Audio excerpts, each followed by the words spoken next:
Okay, so it is January the 7th, and I have been informed that today is Chris's birthday. Happy birthday, Chris. Though I think it's almost over for you, but happy birthday anyways. So we're going to participate in the accent challenge. It's going around on Tumblr, and I saw one of the other Project 13ers do it earlier today, so I decided that this should be fun. So the words they want you to say are ant, roof, route, wash, oil,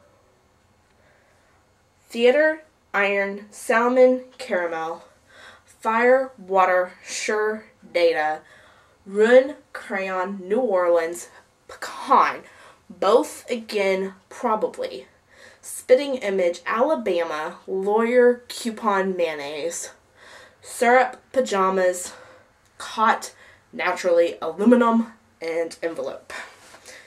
So there we go. Those are the words, and I'm pretty sure that if someone actually told me I'm mispronouncing a lot of them, it's probably true, but we're from Texas. What do we expect? What is it called when you throw toilet paper on a house? You're TPing a house. What is the bug that when you touch it, it curls into a ball? It's a roly-poly. What is a bubbly carbonated drink called? It's a Coke. Though I do know that some people actually call it soda pops, and no, we call it a Coke. Plain and simple. What do you call gym shoes? Gym shoes are tennis shoes or sneakers. What do you say to address a group of people? Hey y'all. What do you call your grandparents? My mom's parents, we called grandma and grandpa. Grandma and papa. My dad's parents, we called granny and papa. The lady across the street, her grandkids call her Sugar. And we called her Sugar too. Oh well. What do you call the wheeled contraption in which you carry groceries at the supermarket? It's a basket. What do you call it when it rains while the sun is shining? I am pretty sure that around here that's called a spring shower. It's a quick little short rain during the middle of the springtime, which it does a lot. What is the thing you change the TV channel with? It's a remote, though I did have a friend in high school who called it a clicker. Choose a book and read a passage from it. We're going to come back to that one only because there's more questions answered and I'd rather go and get the questions answered. Do you think you have an accent? I know I do. But I know that there's also people in Texas that have a worse accent than I do, so I'm probably not nearly as bad as some. Be a wizard or a vampire? A wizard. I still don't want to live forever. Which house of Hogwarts would you like to be in? Slytherin. I like the color green. Which house would you actually be in?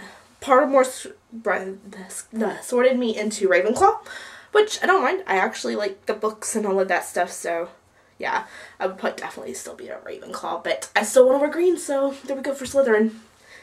Do you have a phobia? Yes, I have plenty of phobias. They're called bugs. What is an unusual fact about yourself? I figure we have a year to figure out what unusual facts there are about myself, so we're going to skip that one completely. Do you say chips or crisps? I say chips. Jam or jelly? Jelly. Rubbish or trash? Trash. Lift or elevator? It's an elevator.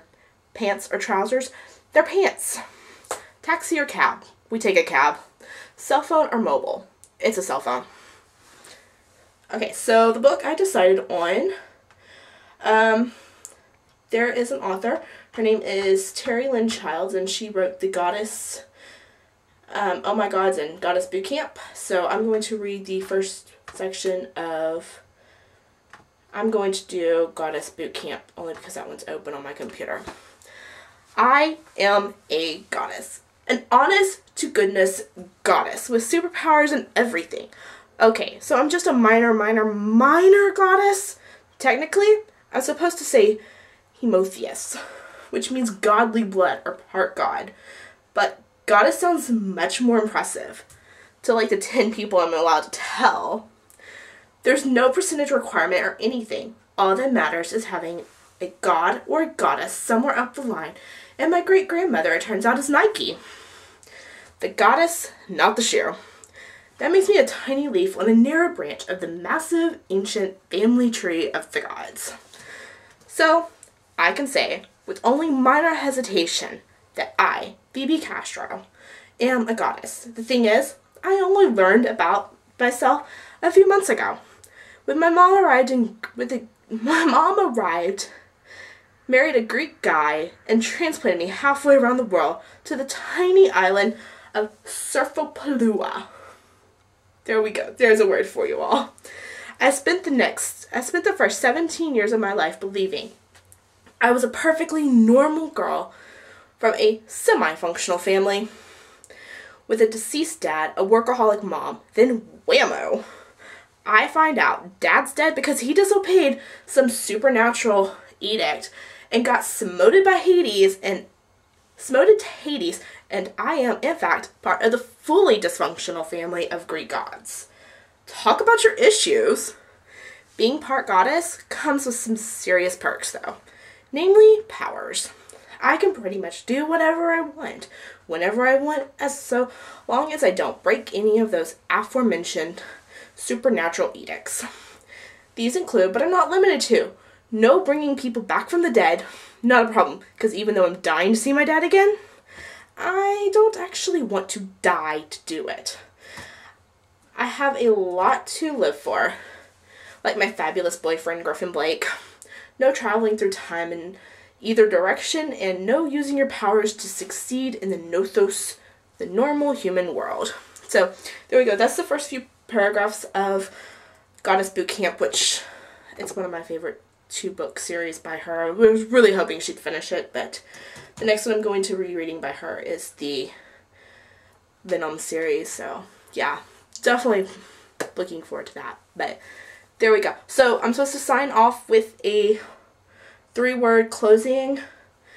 I'm gonna go 4 words only because it's the best closing that you'll ever get from Texas. Y'all come back now, you hear?